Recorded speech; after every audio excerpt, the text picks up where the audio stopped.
What's going on, guys? Welcome back to The Commodity. I'm Fez, and today we're taking a look at how Titan was built, lost and found, an analysis. So let's see here. This was suggested to me by... Where are you at? I think I went way out. Oh yeah, this is a fairly new video. Dang, I don't know what's going on with this.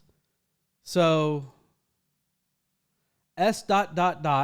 You joined March 8th, 2022. So you're kind of one of my old school subscribers, considering we only, I want to say we started in 2021. So you're pretty much one of our old school subscribers. I don't know what's going on. I don't know if the names are too long or what the situation is, but it's unfortunately not showing your full name. He does go on and say some details of the Ocean Gate Titan. The and found part of the video title is misleading because as I type this, the submersible has not been found, but for the rest of the video is credible. So as we know,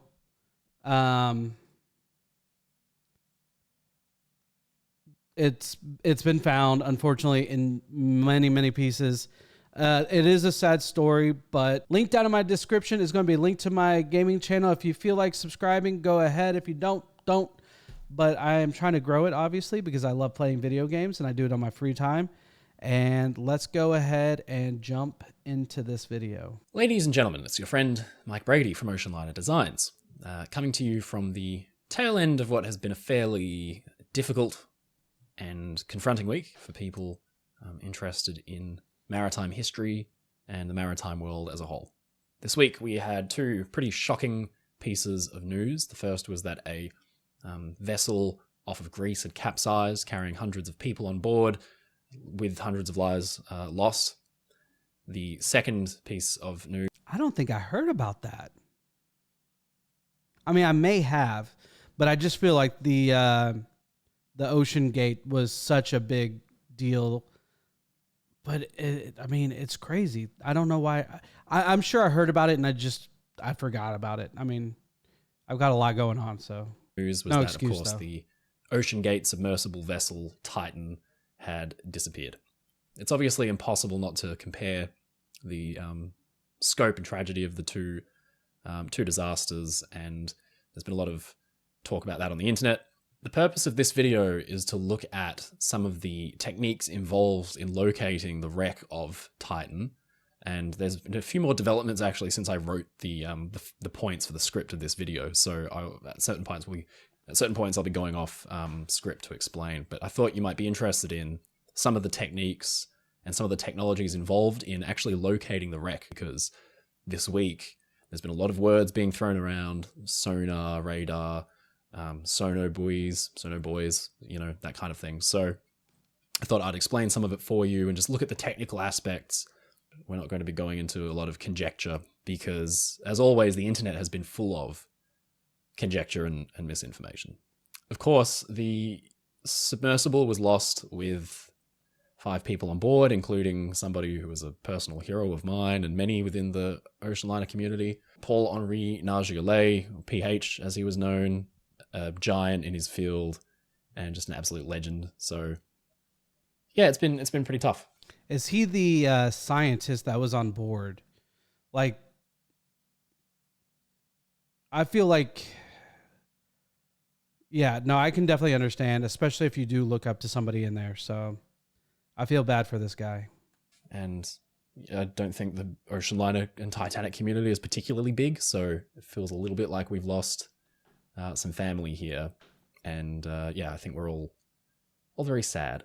I avoided making this or any video for about a week or so as the events have unfolded, but I feel like now I've got some more input and can speak to some of the more technical parts of the situation, which is more in the character of the channel. So I'm going to split this video up into a couple of parts. First, I'll explain why companies like OceanGate even dived to the Titanic in the first place. Then we'll look at the submersible Titan itself and how it was built. And then finally, the techniques that have been used and the immense challenges inherent in the epic search for the submarine.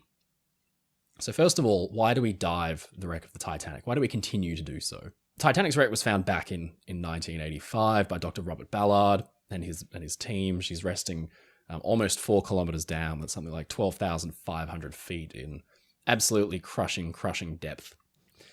You know, it's so crazy because you think, like, you don't realize until this all came out. I don't think they're, because S dot dot dot explains that this was before they even figured out what happened.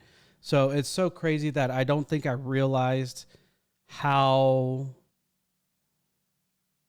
insane it can be with that amount of pressure, because a few scientists were talking about what happens at that pressure, that level of pressure, where literally you have, like, they said that this is probably the best way to actually go out, considering the situation. And I never really thought about it because I was like, I'm thinking about drowning, but they were like, no, like, that's not how you're going to go out. You're going to go out so fast that you're not even going to know you died. It's just instantaneous because of the pressure. And I was like, and they were like, that's the best way to the best possibility. Drowning, loss of oxygen, those are terrible ways to go. It's I've heard, I mean, I don't know anybody that knows if it's painful, like, realistically, but I know people have basically drowned and have shown no what's the word I'm looking for? Shown no life or whatever, and then they're brought back through CPR or other measures. But being literally turned into a Thanos snap, for a lack of a better term, basically, where you're just kind of turned into nothingness before you can even process it, is pretty crazy. So again, I'm not trying to be insensitive, but I'm just throwing that out. So, and since then, there have been dozens of dives out to the wreck of Titanic in all different kinds of submersibles, the most famous probably being Alvin, owned by the US Navy and operated by Woods Hole Oceanographic Institute. It's been in service since 1964. Alvin's got 5,000 dives under its belt, and it's still in service today. The two Mir submarines, James Cameron used those quite extensively. You've seen them. If you've watched the movie Titanic, you've seen those. Tried and true, brilliant craft. Just recently laid up, but could probably still work just fine. You know, just a month ago, we made a video on this channel about the really exciting things that were being done by Magellan and Atlantic Productions in scanning the Titanic wreck and taking photographs of it and turning that into a photogrammetry model. Wow. So, oh, hold on. I got to see that. That is the whole Titanic story. You know, it's a tale as old as time. But, like, I mean,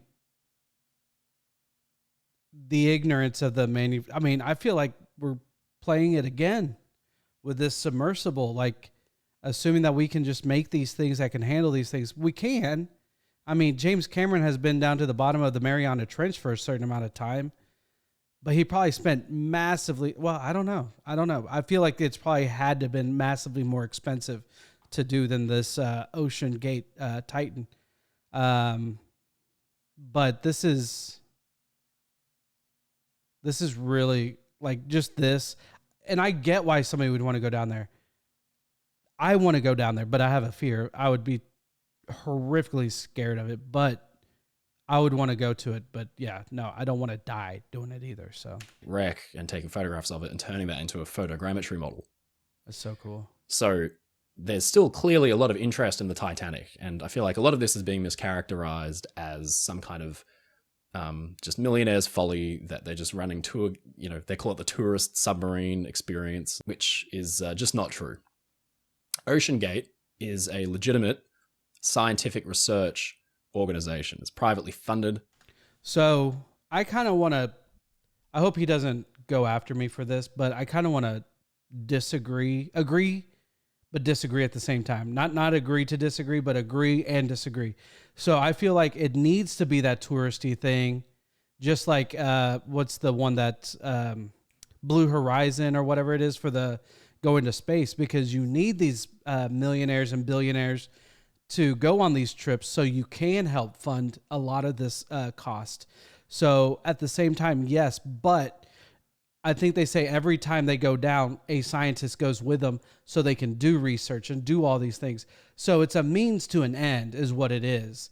And I mean, I guess this could happen to anybody. I mean, the Challenger, where all these kids were sitting around watching a rocket going into space, but it explodes on the way up. And they probably, you want to talk about money spent and regrets were made and sadness happened. So this is kind of the same situation because they sent a teacher plus a whole bunch of other very important people up. And unfortunately, it did explode. Same general concept, except for it wasn't for money. It was more for, I believe it was more for publicity to raise money for NASA. But unfortunately, a lot of kids caught that live. So, but this is, I feel like, kind of the same idea, just going in the opposite direction. The CEO was Mr. Stockton Rush, who was in the casualty list, who was lost in the submersible. The primary stated goal of OceanGate is to examine the Titanic for two reasons, predominantly for science. So the Titanic wreck is interesting because it rests on the sea floor in what is essentially an underwater desert. It's not flat. There are mountains about as tall as those that we have on the surface here, like Mount Everest, for example. There are basins. Titanic itself rests in kind of like a valley between all these big mountainous ranges underwater. But because it's so deep, there's not a wide variety of life all over the place like you'd see on a coral reef, for example. There's sparse pieces here and there. You kind of have to know what you're looking for. The Titanic, by sheer nature of it being so big, has now turned into something like a bit of an oasis, in this desert. Now there's hundreds and hundreds of species of not only animals like, rat-tailed fish and things like that, but also microbes that were previously unknown to science. And they actually named one after Titanic. It was discovered as late as 2010, and it was called Halomonas titanicae. So we're still learning things about our planet. And the whole point of OceanGate was to... If I ever discover anything around that boat, I'm going to call it Jack should have survived. Or whatever. Use the Titanic as an opportunity to teach the world about things. Look at that. So much is it's just crazy. All this stuff, yeah. But I mean, you still have equipment. It's so crazy how it's been frozen in history. In time, rather. Is so I would love for them to be capable of pulling it out because I don't think it's a good idea. I think it'd probably fall apart under its own weight. I'm amazed that it didn't crush into a little tiny can. I wonder how small it is now compared to how big it was when it went under, when it sunk and got to this depth, because obviously all that pressure and learning about the sinking of this. Now, if by the time they got to the bottom, they would have already been dead. So kind of the pressure thing wouldn't be good for them. I mean, it wouldn't affect them in any way. But for the people that were in areas that once it pressurized, hopefully they were able to get out and then it kill them instantly instead of prolong their death type thing. So I don't know, just thoughts. That we didn't know about the oceans. Very famously, they say that we know probably more about space than we do about the bottom of the ocean. To fund this venture, OceanGate also allowed for civilians to come along and receive some minimal training as mission specialists and just kind of go down on the dives. But to my knowledge, they weren't running dives purely for tourist reasons, just for people to go and sightsee. These were scientific expeditionary dives. They were capturing data points, and then they would have civilians along to fund it. So we dive the Titanic. Like what I said, that's basically what it is. It's there to fund it, which is kind of counter going against what he's just said, but at the same time, because the people that are funding it are going just for entertainment reasons, whereas the scientists that goes down, they're doing research, but the other people are there, just sightseeing. They're like, ooh, how much information are they going to give? Especially if you're not from any kind of field with oceans or water or pressure or any mathematicians or anything like that. Odds are you're not going to know a whole lot besides what you've read in books or watched on Titanic. So Titanic, to learn about the science, to learn about our world, things we don't know, yeah. And also to learn about the history. Titanic has been shrouded in mystery and intrigue and total misinformation. So, reviewing it, keeping the historical record straight, OceanGate has got us some of the most incredible footage of the Titanic in unbelievable quality that would have been unthinkable, decades ago. That's just, in the last couple of years was front page news. But the actual mission statement of OceanGate was a legitimate scientific one. So that's why we dive the Titanic. The Titanic is kind of like the sugar that sweetens the medicine, as it were. I use it on my channel. If you watch any of my videos, like the one I did the other week about how did they navigate Titanic, well, congratulations, because now you understand how almost every other ship from that era navigated, because Titanic used the same stuff.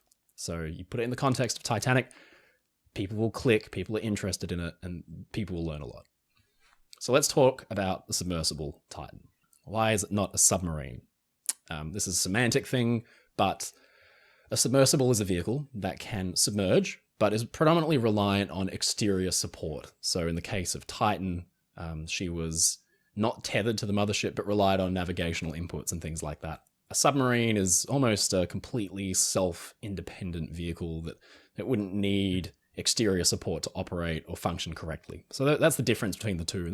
And nowadays with nuclear submarines, these submarines can literally be underwater for as long as they want. They just have to worry about the crew.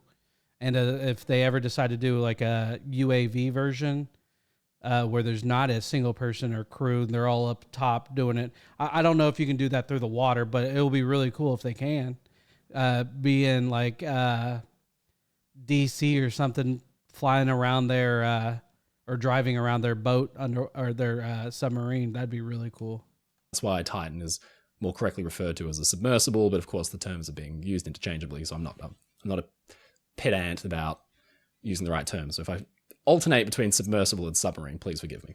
The guiding philosophy around Titan's design and construction was simplicity. We've seen the news make a huge deal out of the fact that a simple games controller, a Logitech Bluetooth controller, was used to control the submarine.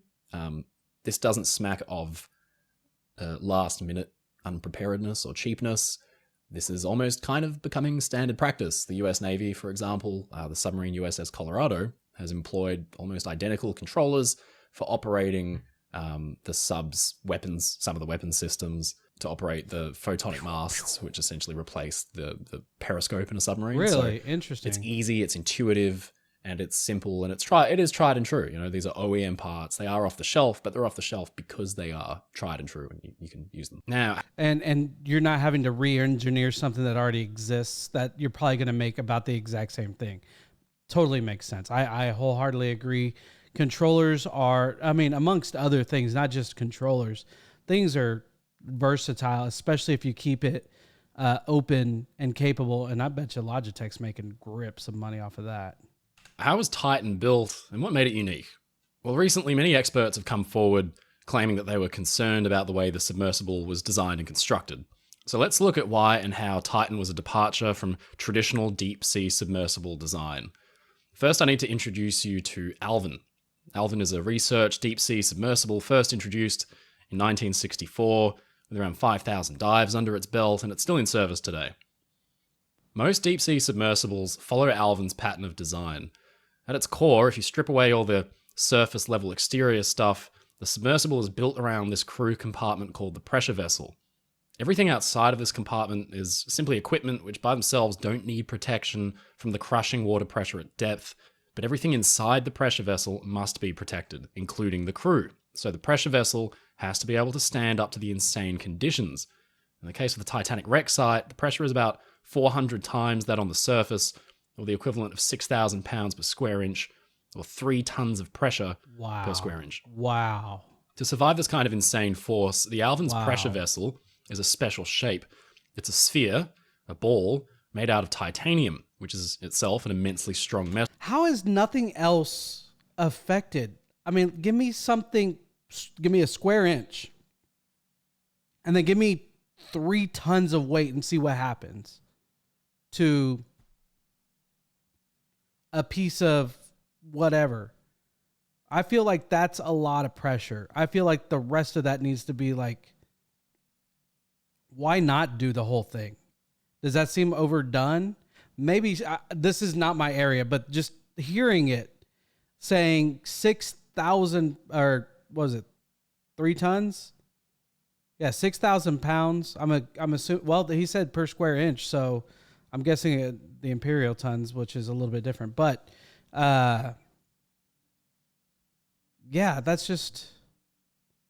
It doesn't make sense to me. Explain down in the comments if you understand it. Like legitimately, there has to be a mathematician or somebody that understand, which is probably a mathematician, a theorist, or a possibly somebody that works with high pressure things. Let me know down. I'm really curious on how that works. Metal with a wall thickness of about 2 inches or 5 centimeters. This is important, so I'm going to keep it here on screen. The pressure vessel can fit 3 crew and their equipment. But why is the pressure vessel in the shape of a ball? Well, a sphere is extremely good at uniformly distributing the pressures Why of not a deep water, triangle? being perfectly round. There are virtually no weak spots where pressures can focus and build up. The entire structure reinforces itself. Now let's look at Titan. Beneath the superficial paneling on the outside, the submersible was also built around a pressure vessel. But this one was not in the shape of a ball, but a cylinder. Why the departure from tried and true engineering? Well, this could be linked to OceanGate's business model, taking civilian backers as mission crew to help fund the research. For this, Titan would simply need to carry more people. You could try and cram 5 into a sphere, but you'd need to make it larger than Alvin's pressure vessel. So when they say mission crew, I'm kind of curious of what he means by that. Like, what would their tasks be? Would it be just to carry things or point out things if they see something? They'll have like an image. Hey, look for these things. I'm kind of curious about that. The bigger the sphere gets, the weaker it is. So then the walls would need to be made thicker, but then you've added a lot of extra weight. Remember, the sub still needs to be able to power itself along underwater and even be plucked from the ocean at the end of the mission, so it can't be too heavy. Instead, Titan would employ a long cylindrical pressure vessel that could fit 5, which was 2 more people than Alvin. So how do you make a cylinder able to withstand the pressures of the ocean? Well, OceanGate decided to use carbon fiber to create the cylindrical pressure vessel.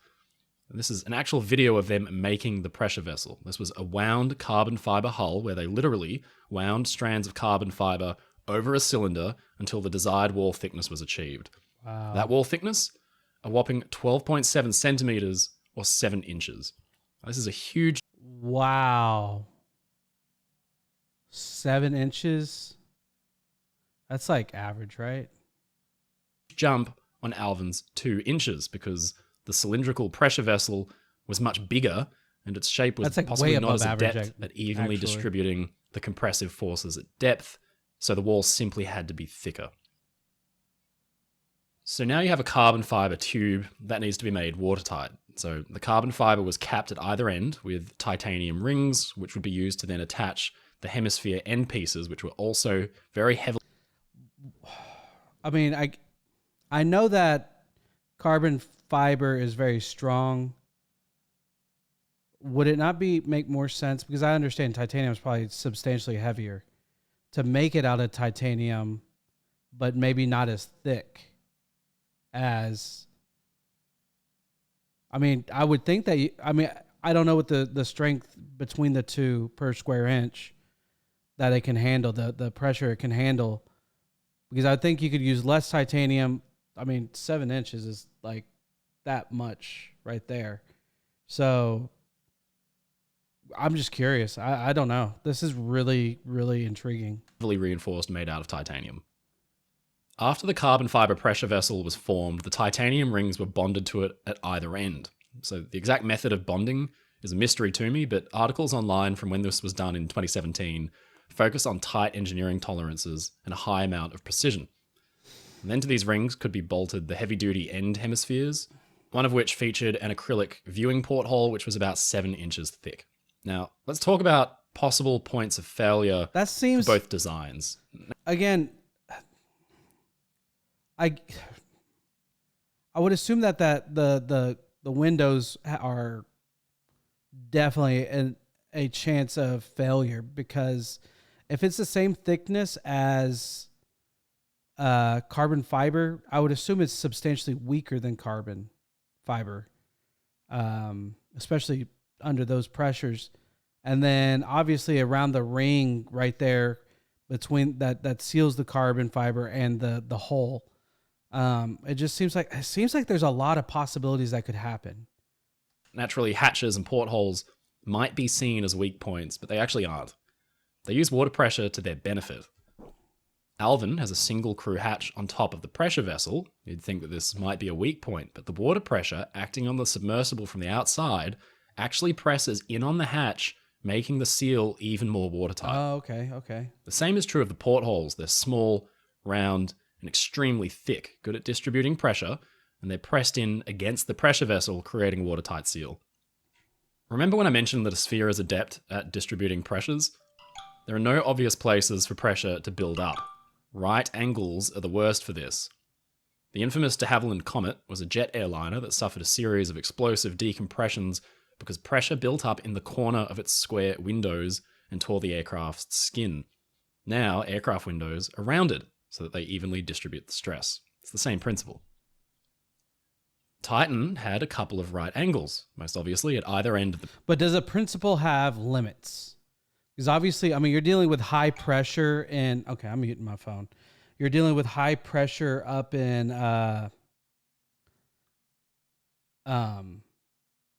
flying, but I don't think it's anywhere remote to what it is down below, considering how deep they were going.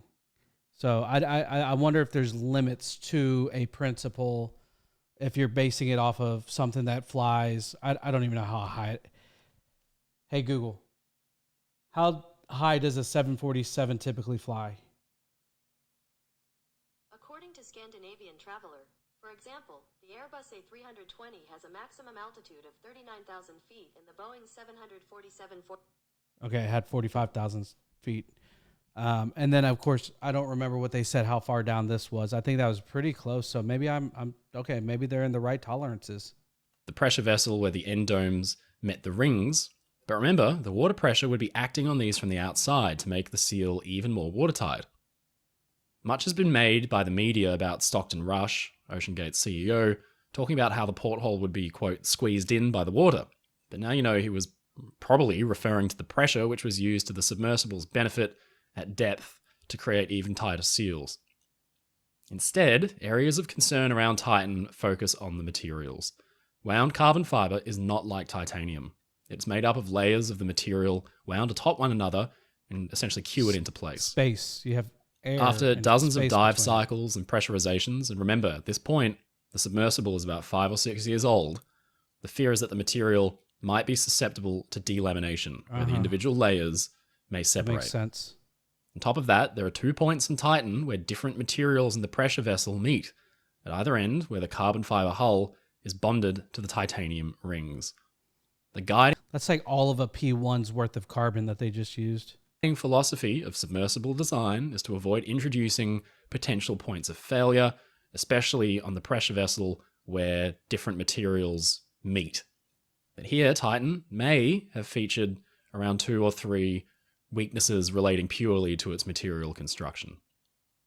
This is why many in the deep dive community were questioning carbon fiber as a pressure hull material. It was simply experimental and underevaluated.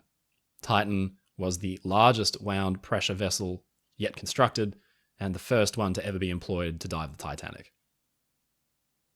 So now with some understanding of the Titan's construction and its potential weaknesses, let's look at what we know has been found in the debris of the wreck. So some of the first pieces of debris to be found were the exterior tail cone, which is not part of the pressure vessel, along with some of the steel framing for the landing skids, but this was followed by the bow and stern titanium hemispheres from the pressure vessel. Oh, crap. Whether or not these are still connected to the titanium end rings is yet to be seen, but presumably fragments of the carbon fiber pressure hull have also been found. So that's a bit of a look at how Titan was built, why some were concerned about its construction. I want to avoid... So based off of, who was it again that suggested this? Or yeah. So maybe he has somebody, this guy, because he might be big in the Titanic ring, or really big even communicating with the company itself. So he may have knew a few things beforehand that they were trying to hold back on when they came out, because I mean, this turned into more than a story. It turned into a reality show, basically, kind of like The Deadliest Catch or something like that. So conjecture too much, so I'm not going to go into where I think that, you know, the point of failure might have been. That will be ascertained in time, but that's a bit more of a detailed look at how this thing was actually built. I don't think we'll ever actually So find we know out how she was made and what's been found so far. But now let's look at the incredible techniques and technologies that were actually used in the hunt to find the submersible. Essentially, in a normal dive, Titan and submersibles just like her would select a point that was far enough away from the Titanic wreck that they weren't really at risk of dropping directly on top of it, because that could be catastrophically bad, obviously. So they would descend in essentially a free fall at a rate of around about 2 to 4 kilometers per hour, averaging about 3.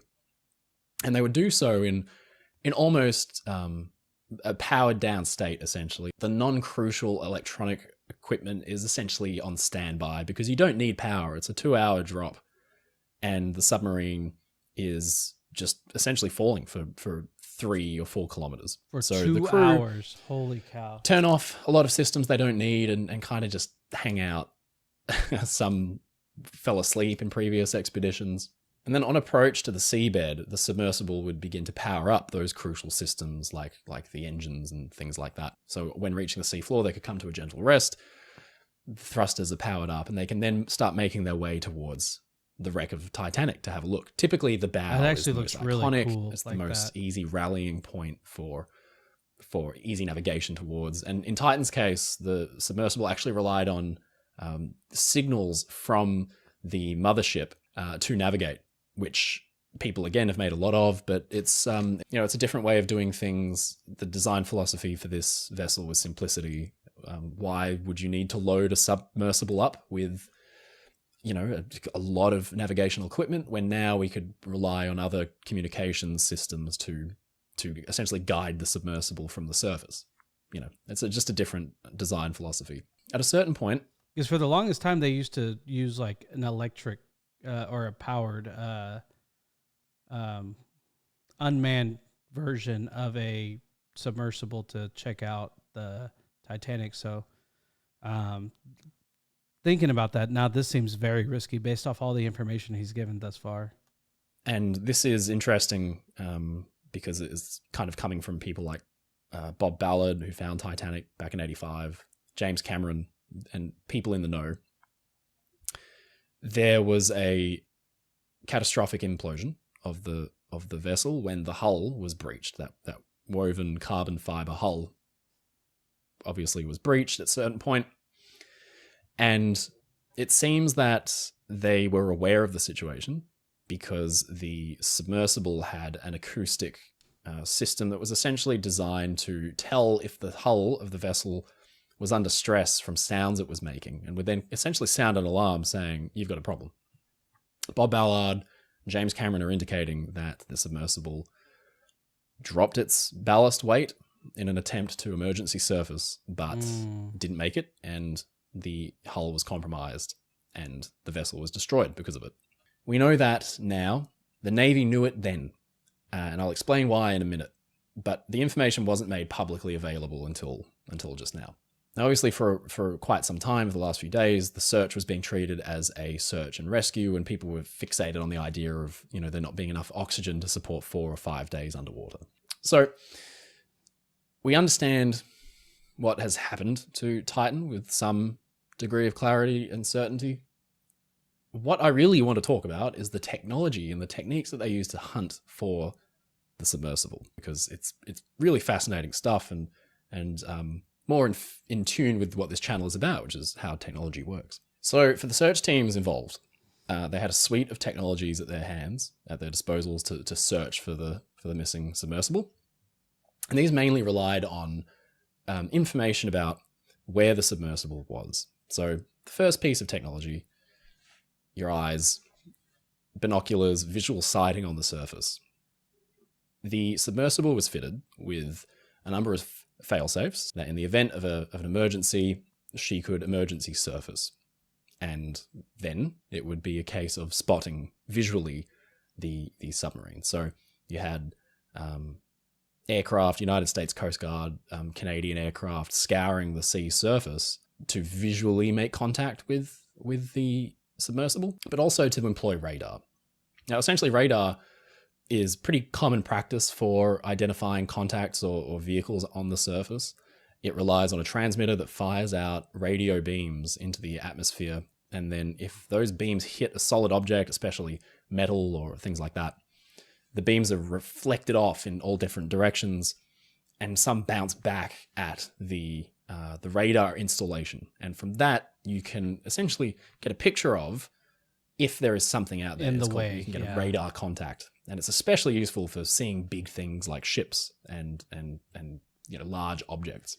Pretty sure that's like how bats navigate in the dark and stuff like But that. Titan was a fairly small craft, not too much bigger than a family car, and sitting half submerged, say bobbing on the surface, a lot of her would be A British family car and an American family car. I think those sizes are very different. You can't use that as a size comparison, because an Escalade XLT and my car, which is my family car, and maybe my neighbor's family car, are vastly different in size. still in the water, and it may not be a very easily distinguished radar contact. Now, these are moot points now because we know the submarine was actually below the surface, but there were aircraft and ships employing those kinds of visual and radar contact style strategies to locate the submarine on the surface.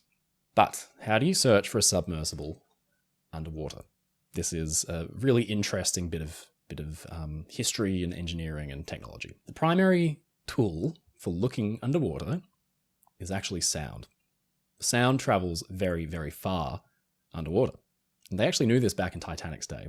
I made a video the other week talking about the navigational equipment on board Titanic, and one of these was a very little known device called the submarine signaler. And they're essentially two microphones placed in Titanic's hull that could be used to listen for sounds underwater, bells that were mounted to floating buoys near jagged shorelines or in fog that could essentially just be listened to like you were listening to a telephone and direct the ship away from that danger and that hazard. Navigating or That's really searching cool. for things with acoustics is not new technology, but it has been perfected. Sonar is the technology of choice for Perfected seems like a stretch statement. using sound underwater to find things. There are two main kinds of sonar. The first is passive sonar. Now, this is essentially just listening to the sounds of the ocean, for want of a better term, listening in, trying to hear things that are man-made and distinguish between what could be a pod of whales and what could be, say, the propeller from a ship.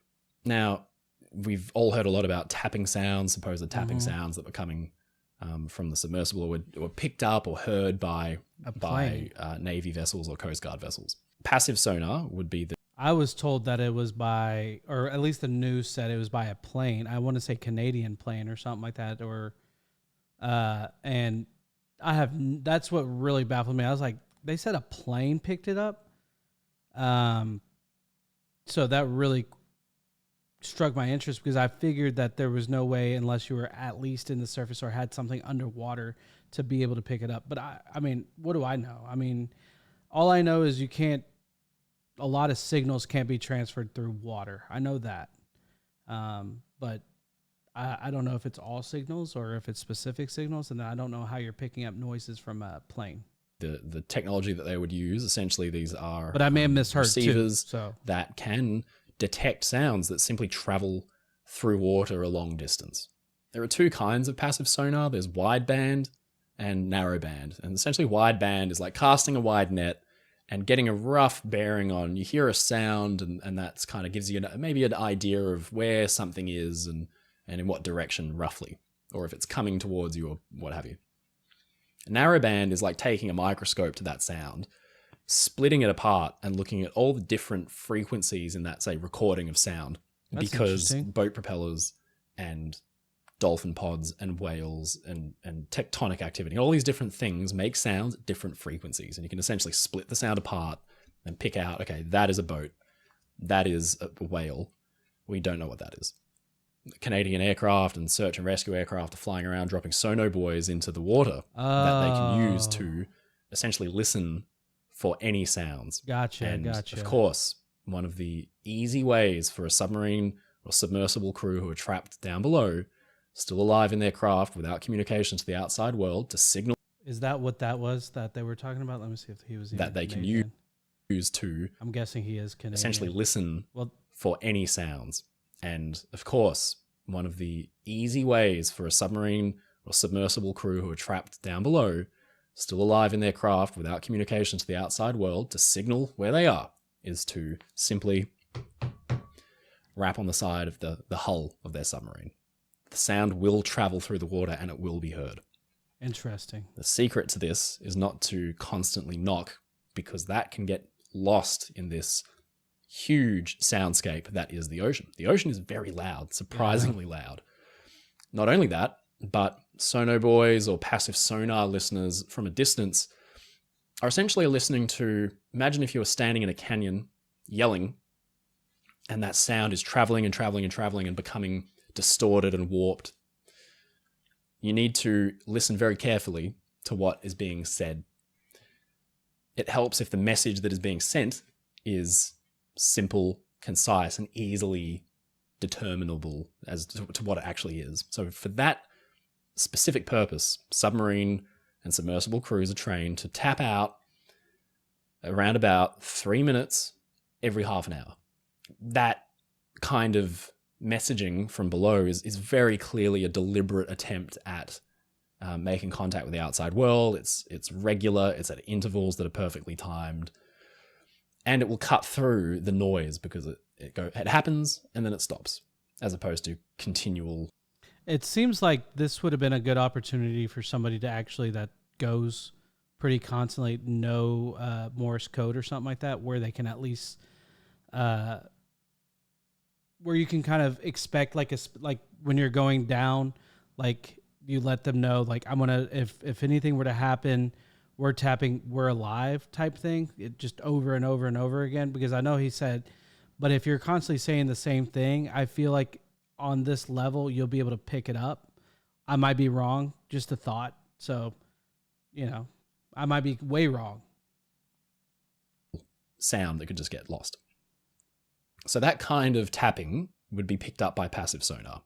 There was obviously some news about this, about supposed sounds. That does now seem to not have been the case, but some of the crew on the submersible would have been trained in rapping on the side of the hull to that kind of rhythm to establish contact with the outside world and reach sonobuoys or passive sonar listeners. Disturbingly, the United States Navy heard the implosion of the submersible the day it went missing.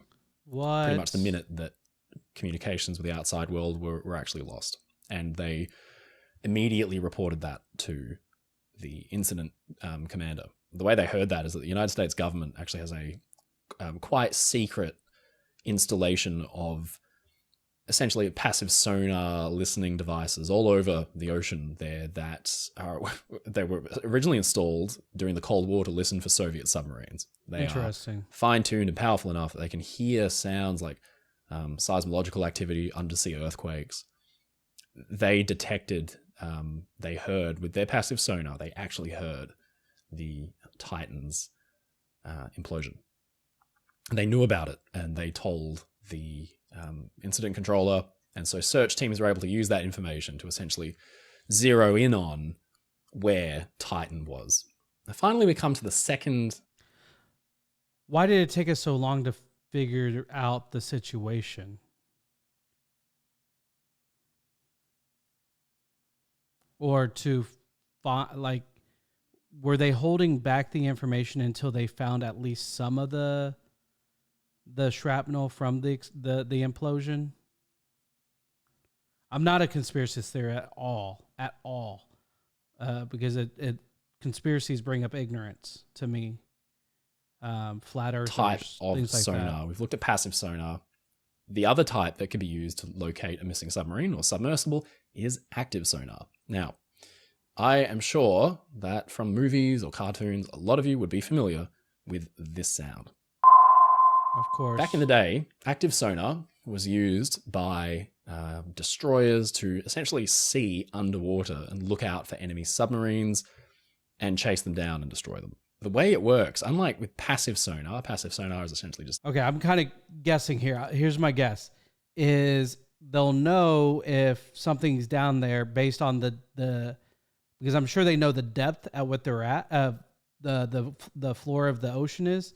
So I'm guessing if it's closer than the floor of the ocean, like dramatically so, they will basically take assumptions that is a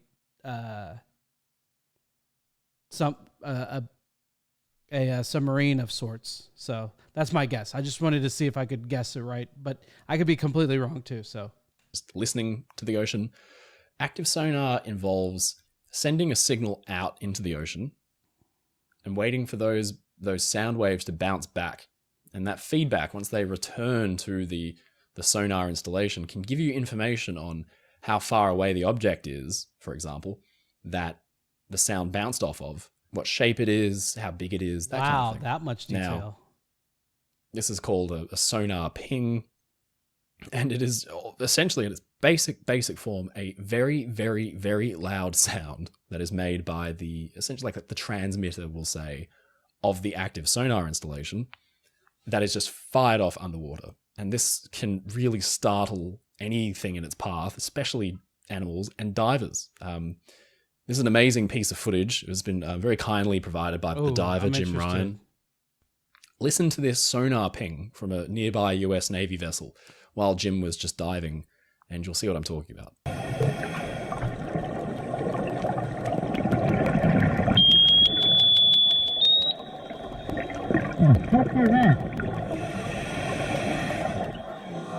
I had no idea.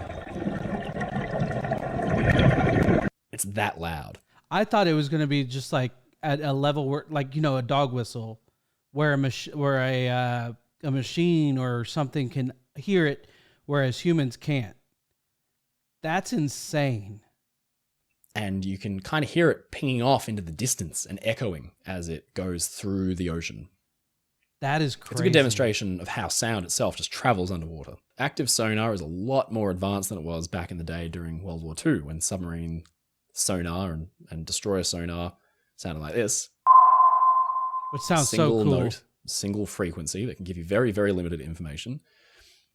Now they sound like this. That is creepy. Multiple tones, multiple frequencies, and dozens of pings per second even that can be used to map a very complex image of what objects are below a ship. Because you, especially perfect screen to stop on, because I always thought it was just a noise that was added to a movie. Obviously it was, but like there was no actual audible, and they made it sound like bing was the actual sound as it moved around type thing, like letting you know it's going another circle. It's doing it again and again and again and again. And so it'd be like, bing, bing, bing. Oh my gosh, that is creepy. That is really creepy, especially for divers. Could you imagine? I wonder if anybody's done this. I would assume that it has happened, that somebody's diving in a certain area and then next thing you know, there's like a submarine passing by.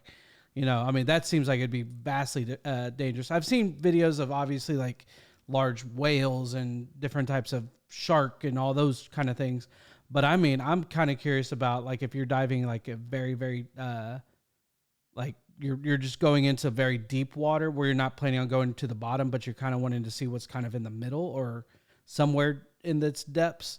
So that creeps me out, actually. That might keep me up tonight. So complex modern active sonar can be used to literally create a visual map of an environment. This is called sonar imaging. And ironically, it's been used to great effect to map the Titanic wreck site in exquisite detail. Active sonar could be used to find, say, a vehicle like Titan resting on the sea floor. It would appear as a blip. Not a very big blip, but it would appear as a visual blip. Modern computers can take the active sonar's data and turn it into a visual map and show you a 3D model, essentially, or a 3D scan of what is down there. Modern side scanning sonar would be able to map the seafloor and potentially find an object the size of Titan. Titan's not very big, but in theory, active sonar could have spotted Titan on the seafloor. Now, some of the issues surrounding this are actually to do with Titanic herself. The Titanic wreck is not in one piece. The ship very famously, when she sank. Okay. Oh my gosh, that's creepy. Look at this thing. Look at that. That is creepy looking. Looks like a face. So I'm guessing this is like the main, because I know, according to the movie, I don't know enough about the Titanic, but I assume that was kind of based off of somewhat trueness of the splitting and stuff because of its weight and everything. So I wonder, and probably really because it was heavy and it was also not made out of materials that we use to make them now, which is still possible to split, but probably a little bit harder to split considering, depending on size, of course. But this is really, really, really interesting. That's creepy. It makes me think of Imhotep from The Mummy.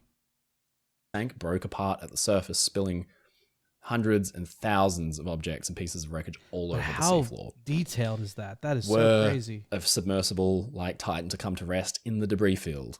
A active sonar scan of the debris field wouldn't reveal it, but then it would be essentially like playing a game of Spot the Difference with an older scan of the wreck of the debris field to see what new specs about the size of Titan had appeared. The even worse case scenario, and I'll be honest, I kind of thought this might have been the reality of the situation earlier this week, is that there are pieces of Titanic down there that are monumental. Here is my drawing of the Titanic's wreck, as it would have appeared the morning after the sinking, but to give you an idea of the size. That's the Titanic's bow section. And here is the Titan to scale. Oh, wow. Yeah. As you can see, a pretty significant size difference. So there are pieces of Titanic down there that tower over Titan. There are 3-story tall chunks of Titanic superstructure just jutting out of the silt. There are hundreds and hundreds of pieces bigger than Titan that could shroud it, that could hide the submersible's hull from an active sonar scan, and they would never see it. Were the submersible to land in an empty... Wow, look at that. Just the history in that. I love history. I love it to death. It's just, look at that. So amazing. Relatively empty area. Yeah, you can, it's almost dead on with, so there's the bow that he was talking about. That is so crazy. So there's probably, according to his art, there's a crack somewhere in this area. And then of course it is split right here. Really insane. This is a sonar scan. Holy crap. I guess it makes sense because the sound is bouncing off of this first and it's picking up this, or this would be bounced off first and then you'll get depth to it. I just didn't know it could, obviously it's taking a whole bunch of data and then redoing it, kind of like how real powerful telescopes work, where they add the color, add the data, put the data together to build the picture. So would be easier to find. Were it to land in a debris field, it may be impossible to locate. And I genuinely thought that the submersible may never be seen again. I don't say any of this to be dramatic. We know now, like I said earlier, what happened to the submersible. But I just wanted to give you a bit of an insight into these techniques and technologies that were used to locate the wreck. In the end, now we have a much clearer understanding of what happened, that the hull failed and the submarine was destroyed. And so the wreckage has been located. But truthfully, at the time of writing this script, the submersible was nowhere to be found. And I genuinely thought that it might hide somewhere down there in the sonar shadow of a much bigger object. But yeah, I hope this has been interesting. I didn't feel comfortable making a video until we, had a bit more certainty over what is happening. but hopefully this will help you kind of cut through the noise of some of the words that were being thrown around this week. You should have a decent understanding now of radar, sonar, the two types of sonar, and how they were used interchangeably and together to try to search for the submersible Titan when it was missing. I hope this video was interesting or informative at the very least. Let me know what you thought down in. But my only question is, if the U.S. military was able to hear it right when it happened, why is maybe they didn't get the information? I would assume everybody that's searching for it would be on the same team. So why would Canada still be looking for sound for the tapping noise if they heard the implosion? Now, then again, maybe they were searching when it was lost and the implosion happened later down the road, a little bit later. I don't know. I don't think he gave us any time frame based off of that. So I'm kind of curious on how that how the time frame worked, because I mean, I don't know if the U.S. government or Canadian government or any of the other governments that were working on this are willing to give us any information about the right now. In the future, I'm sure they will. Time frame of things that happened as it happened. Like, did when it got lost, was that when it imploded and then all of a sudden now they're searching, or did were they searching and then they heard it implode and then they're like, okay guys, we know what happened. Let me know down in the comments what you think in that situation and all this situation. The information was insane. This was very, very well put together. He's a very good writer, very articulate way of telling the stories. I really, really enjoyed hearing it like this. I don't typically do videos this long, but this was such a big deal. So, I mean, it was also treated a little bit like a story. There was like channels, like YouTube channels and actual broadcasted channels that were treating it more like a real lives of Malibu or whatever it's called, or any type of reality TV series where they were showing like in the very corner a countdown of estimated amounts of water or oxygen. Now, could somebody have done it within because they were running out of oxygen? I'm kind of curious about that. Like, could they have done everything in their power to break the hole to cause it to implode so that they wouldn't suffer? Like, they all just kind of agreed on it, or somebody was starting to run out of oxygen and people were starting to die and somebody was just like, this sucks, I don't want to go out like this, and then had something hard and they were able to just beat a pinhole into the side wall. I don't know. I'm just throwing out possibilities. Let me know down in the description what you think about all this stuff. This was a real tough one. This was actually very serious. But guys, I hope y'all enjoyed the video. If you did, hit the like button, subscribe, and the bell notification. And until next time, bye.